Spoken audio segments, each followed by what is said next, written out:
Well, male infertility is a very common problem. We know that about 1 in 20 Australian men have a problem with their sperm quality.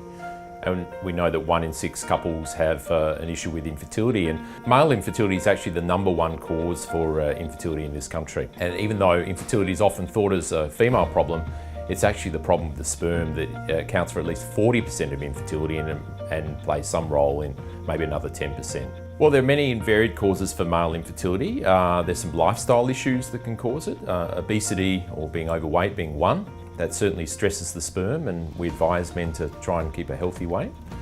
A diet low in fresh fruit and vegetables, and smoking, a lot of alcohol, too much caffeine. They're all lifestyle factors that cause infertility. Of course, there are some more medical causes, like some genetic problems, testicular cancers and other various blockages, etc., which can all cause male infertility. Heat can affect men's fertility. I mean, the testicles are outside the body in the scrotum, hanging down to keep them cool. And that's because sperm production optimally occurs at 35 degrees, not core body temperature 37. So anything that heats up the testicle, such as long hot baths, saunas, even vigorous exercise, wearing tight clothing like cyclists, all of that has a negative effect on sperm production. Conversely, there are other issues like having a laptop on your lap while watching TV. That can heat up the scrotal area, and we would advise not to do that. Well, certainly we know women's fertility declines from the early 30s. Men's fertility also declines with age. It's nowhere near, though, as severe as female fertility. We do know that sperm count and motility slowly reduces over time, but more worrying, sperm DNA damage increases with time. And there have been studies linking older fathers with an increase in abnormalities in their children.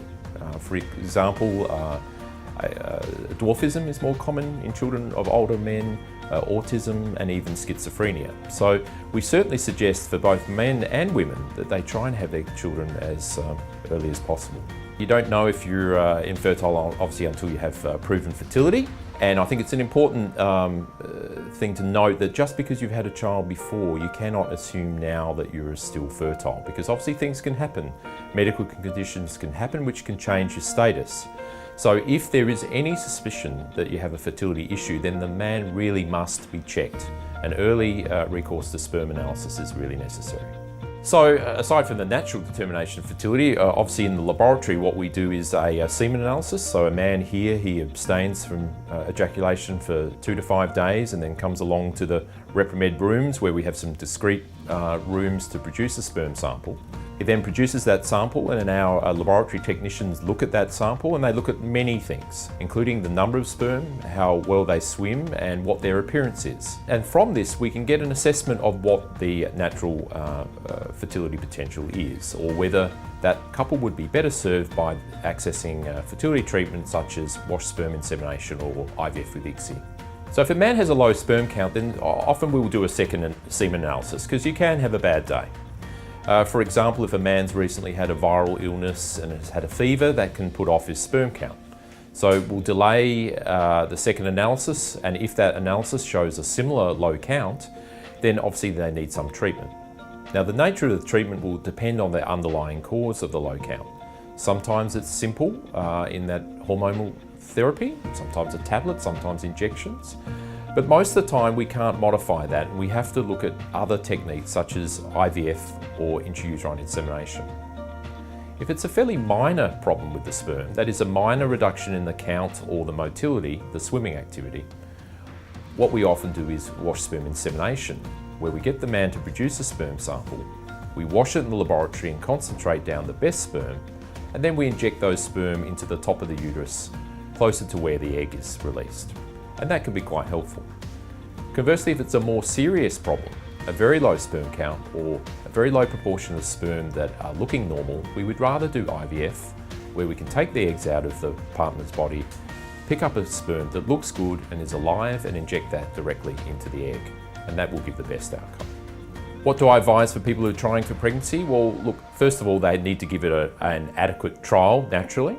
And that length of that adequate trial depends on their scenario.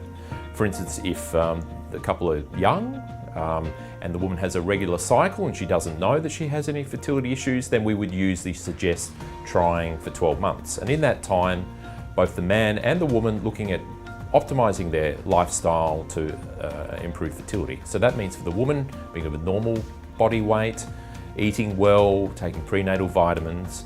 For the man, it means avoiding excessive heat, to have a good diet, high in fresh fruit and vegetables, in oily fish, even nuts like walnuts are good for sperm, maybe a supplement such as an antioxidant like Menavit to improve the sperm quality, and then just trying for that 12 months. However, if the woman is older than 35 and therefore time is more pressing, then we would suggest maybe earlier intervention or at least earlier screening.